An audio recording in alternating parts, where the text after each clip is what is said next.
welcome to Hello, I am Clutch. I'm excited because today I am here at the Forney Museum of Transportation to show you around. Now this museum is just kind of near the downtown area of Denver, and it's a really kind of unique museum because a lot of museums or places we go to are basically train oriented or maybe car oriented, but this is transportation oriented. So there's kind of a mix here of different interesting modes of transportation, and I love interesting modes of transportation. So there's I believe there's trains in here. There are like interesting individual kind of unique things that never really took off the ground. There's a lot of interesting stuff in here, but I'm going to show you around today. So I want you to just come along with me to the Forney Museum of Transportation, or FMOT, if you will. I won't.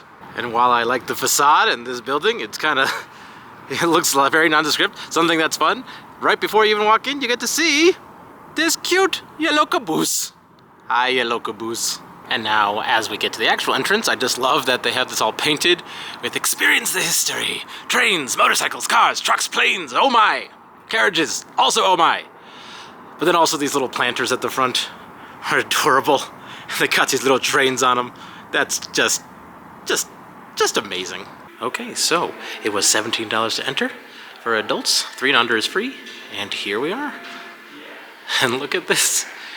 It's just like one humongous room full of so much stuff.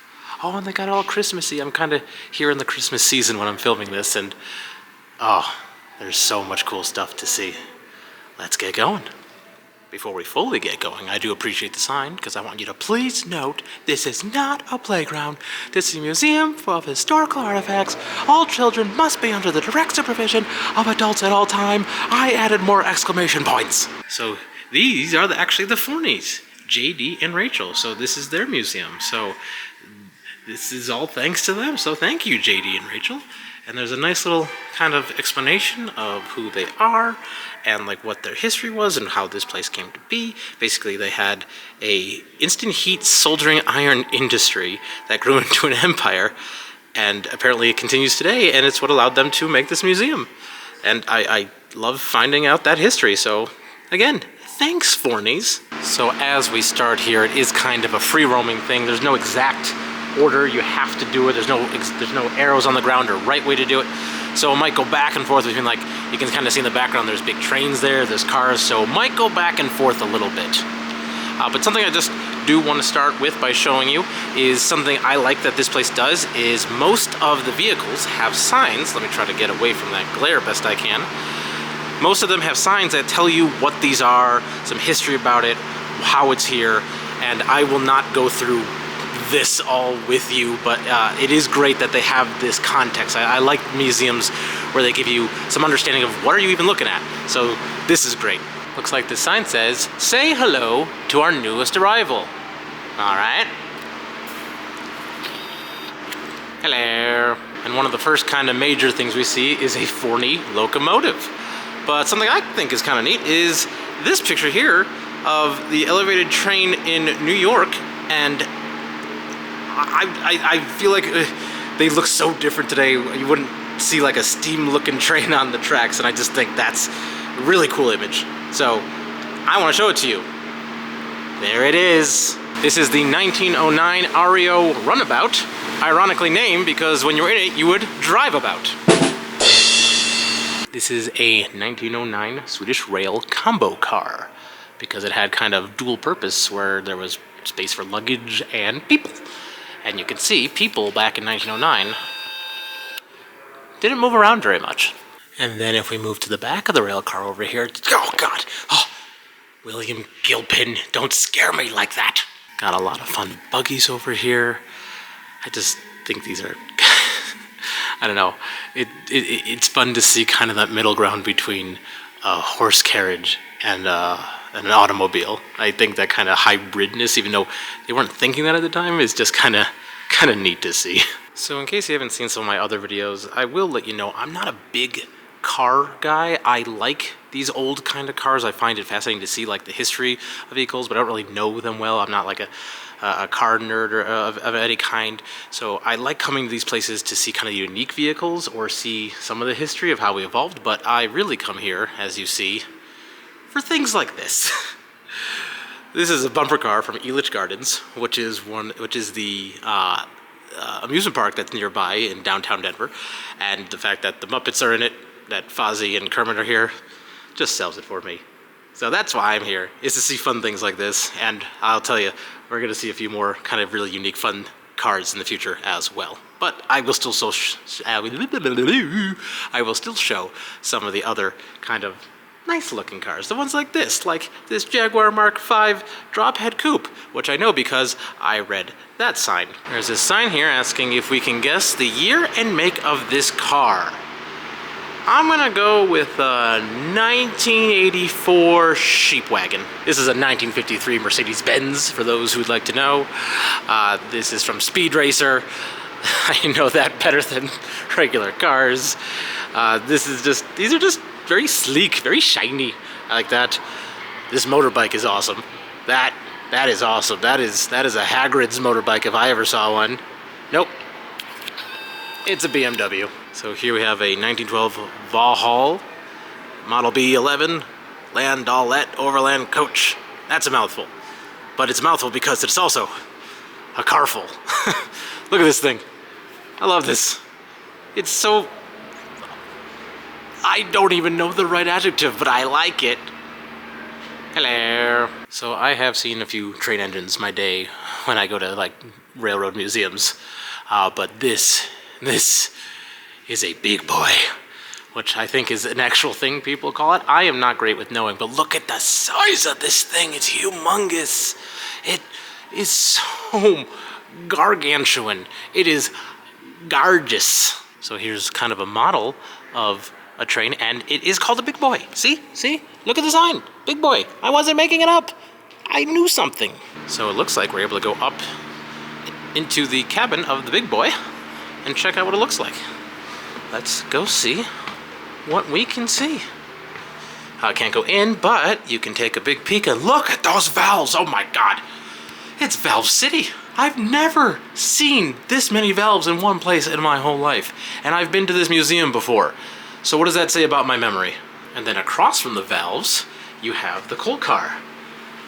Look at this thing. I don't know how well it's coming up on the actual video here, but like it is cavernous.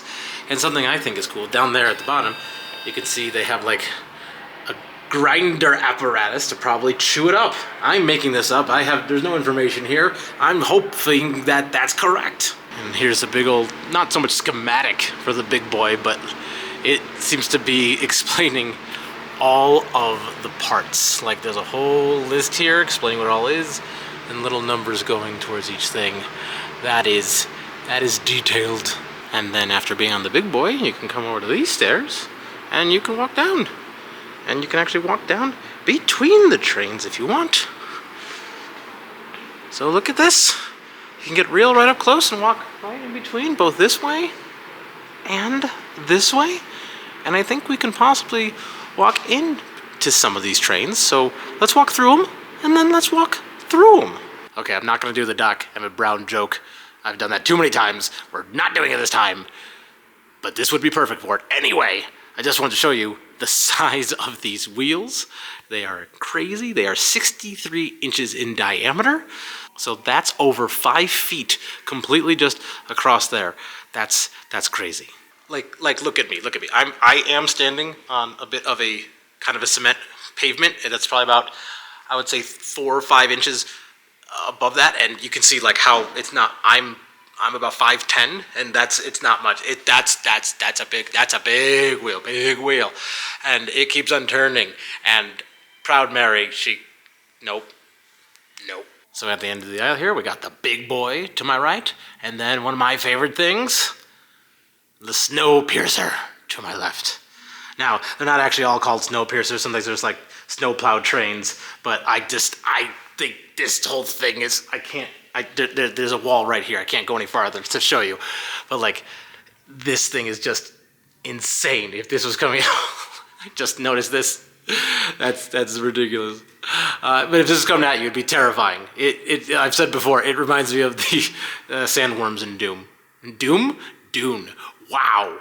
Anyway, here's an awesome picture of it doing its job. It just rotates and spurts it everywhere because those trains got to be able to get out there somehow. So then at the way opposite end of that whole row of trains, we have an Illinois Sesquentenial car. So I guess that's why it is kind of American in theming. It's celebrating 150 years, I guess, of Illinois, which is cool.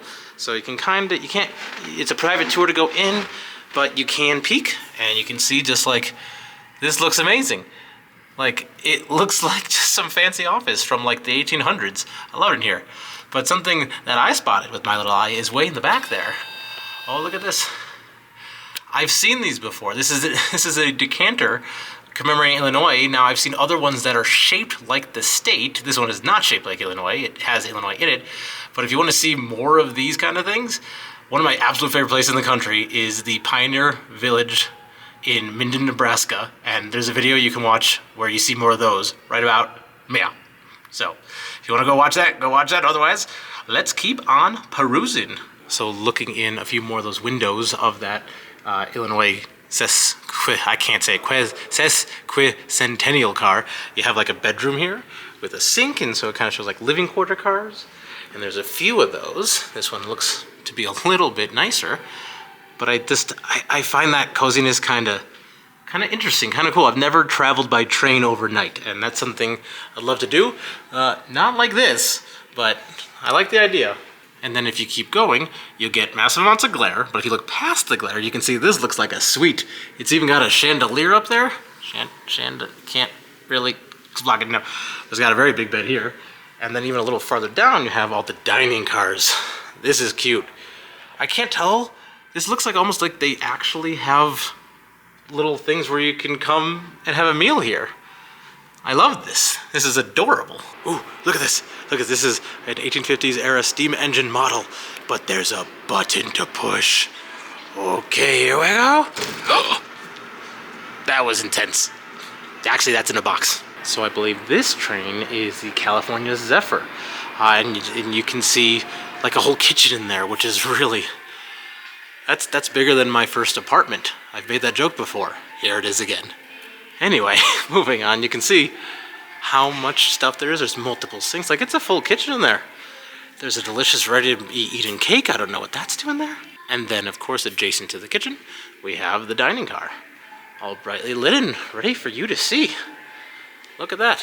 You could dine there, or you could dine there, or you could even dine over there. The options are endless until you get to the end of the car. Something else really great is that in front of these trains, they have all these kind of glass cases full of a lot of kind of old train paraphernalia from different eras and like different kind of styles. And it would, again, be way too long to show you all of it close up, but it is worth a look. There's a lot of very just kind of interesting, neat history here.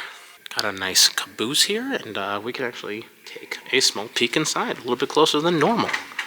So, ooh, you can actually see really far in there. So you can kind of get a peek at the caboose, and it looks like a caboose looks like. So this sign tells you why were cabooses painted red, because honestly, I should have known that, but I didn't. And they're saying that it's so that it was for high visibility, but on the other side of it, it was also because the red paint they used was cheap, and that makes a lot of sense. But then after World War II, you would see other colors, hence why we saw the yellow one out front just a few moments ago. I like this one. This one just feels like it's a little bit more ornate in some places. This feels like something you'd see at Dollywood or something. Now, I really like this row because this is more like the more interesting transportation or different things. So like this is an old fire truck, and I'd like seeing stuff like that. Or we have what looks to be an old school bus.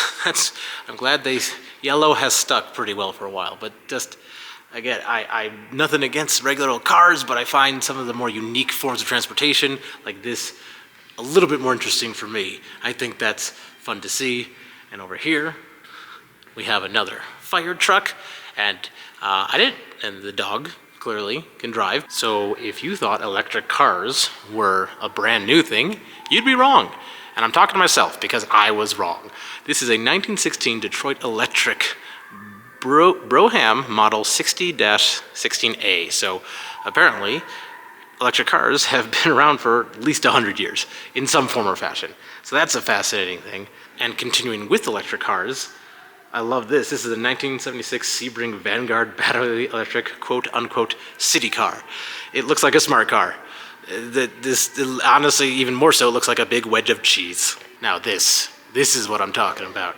So I know they're used to, for a period of time, they tried to make hybrid cars that could go in the water and on land, like aqua cars, but this apparently it can also go, it was supposed to be something that went into the air. I don't think it worked well. One of my absolute favorite things is trolleys or similar things like a cable car or a tramway of some sort, and that's what we have here, and I just think this is fantastic. I just love the style of it, the woodness of it, and these handbrakes are majestic. And then over here we have an early Denver streetcar. I don't think there's streetcars in Denver that I know of anymore, but this thing is awesome. It's really long. But I think sometimes it's the color, it's the wood of it. It's just, there's something just so nostalgic about it from a time I never even existed in. Maybe it's just because I grew up loving Mr. Rogers. I don't know. Let's go with that. Thank you, Mr. Rogers, for giving me a love of trolleys. This is the 1918 American La France Speedster, which just is cool. But I mostly came here because I wanted to stand near the heater. That feels cool, but not so much as cool as hot, because it's a heat, you get it. So while not as much in the way of quantity, they do have some cool flying contraptions. They're not quite airplanes. It's like a personal kind of one-seater. This is the Quicksilver MX ultralight aircraft, which is kind of meant to be kind of like a hang glider, but for you to sit down and enjoy yourself. And then here's kind of a very interestingly shaped helicopter, and it seats 5. Good for the whole family. In the next room we have the Timey Motorcylce Collection. So even more unique automobiles or forms of transportation. Oh, much more to see. This one's cool to me. This is a 11-person or 11-passenger transport vehicle that was used in Glacier National Park as like a bus, like in 1925. That's a cool thing. And to kind of show some old stuff, even older buggies. So we're not really in any organized exact chronological order, but at least they're all kind of bundled together in a cool way. This is awesome though. I think these are fun. That guy is creepy. And here we have a 1923 Case steam tractor engine, which looks so much like a train. This thing, I've seen things like this before. I always love these. They just look incredible to me. And then over here, plenty of motorcycles. And so these are all from the Indian Motorcycle Company, which I don't know a lot about motorcycles, but I've heard that name plenty of times. And all of these motorcycles and military vehicles were used to take out Nazis by Indiana Jones. I like this one. This is a 1931 Ford Model A mail truck. I just think he's neat. Then over here, we have a 1926 white Model 45 Chevron tank truck, which is just like an old way to transport oil and probably gasoline, I suppose. I should read these signs before I just make things up, shouldn't I? And continuing with the different kinds of transportation, which is my bag, is all these fun bicycles and tricycles and very just old-timey, like you had to have a handlebar mustache to ride some of these. It was just the law at the time. I've seen a tandem bicycle before, but I'm not sure if I've ever seen a double tandem bicycle before. This is the 1985 Sinclair C5 electric cycle. This is a one-person battery electric vehicle. It is silly. There was only 14,000 produced, only 5,000 were sold, and then the company went bankrupt. I want one. Just got a wall of old license plates from Colorado. I love seeing different license plates. I always find that very fun, especially when they kind of went from just being like bland colorless things to having like a theme. Like these are like Colorado, we have mountains and things like that on there, and I like seeing the different styles of license plates. I've always found that to be an interesting thing. So right outside of that room with all the bicycles and the motorcycles and such, there's this sign. This is new to me. They have an N-scale model train layout. So let's go. 2 trains! 2 trains! And then look at this. There's this whole huge train layout at the back here. So let's go look around it a little bit and see what they got going on. So right at the start here, they have a model of Union Station, which is the main train station in Denver, and that's awesome. So I am definitely no train expert, but this, at least by the label, this is N scale. So it's really small, which you can see they gotta get pretty detailed with some of the things here. But this is a very long layout, so let's keep looking and see what we can find here. Got this cute little town of Arvada over here. Just so many little things to see. Again, I love model trains and things like that because there's so much you can find when you look closely. Oh, here comes a train. The namesake of the model. Wow. Got a little playground here. That's just cute. There's a slide, there's jungle gyms, there's this thing, which if you spin around too fast is a death trap. So they have a whole model of the Colorado Railway Museum in Golden, which I have a whole video on that you can watch right about meow, up in the corner there. But here is a model of the whole thing to give you an idea of what it would be. And this is pretty close to the layout of that museum. That's awesome. I like this train here. This has what looks to be the big propellers on the windmills you see out in the fields and in the plains in the Midwest. That's fun. I honestly, I've only ever in real life seen them on truck beds on highways, so to see them on a train makes a lot more sense. So it's not a very deep sort of model, but it is incredibly long. That is great. So it's really just almost just like driving through the mountainside and the beauty of that. So there's not too much going on with it, but I still love it. And something I love is tunnels. Look at that tunnel. That's a great tunnel. This area is super dense with trees. It's kind of cool. I like that they actually have a fire watch station up at the top way up here, which you can see that. I think that's fun. But what's cool about seeing all these trees, you know where trees come from? They come from right over here. Yeah, that's where trees are born. So I've seen a few roundhouses in person in my life, but never one this big. But I love the size of this thing. That's cute. But over here, I love that they got this little parade of Caboose, or Caboosin, or I guess as I like to call them, Caboxin. So we're about done with the main area, and even though it says exit, come again, there's actually some more to go see just beyond this. So let me show you what we got there. So I can't show you what was there. Normally, there's a gallery back there with some more kind of artifacts and things, but it's closed for a private event, so just know there is more to be seen. So now it's obviously time to go through the gift shop. So one of the really cute things they have is this toy train in a tin express. So there's a cute little tin, and there's a cute little train. I love it. Got a few hats over here if you really love the Forney Museum of Transportation. I do like that you get a hat that's just about the big boy. Let's see, only 14 bucks for that, really not too bad. But also you got your classic conductor's hats as well.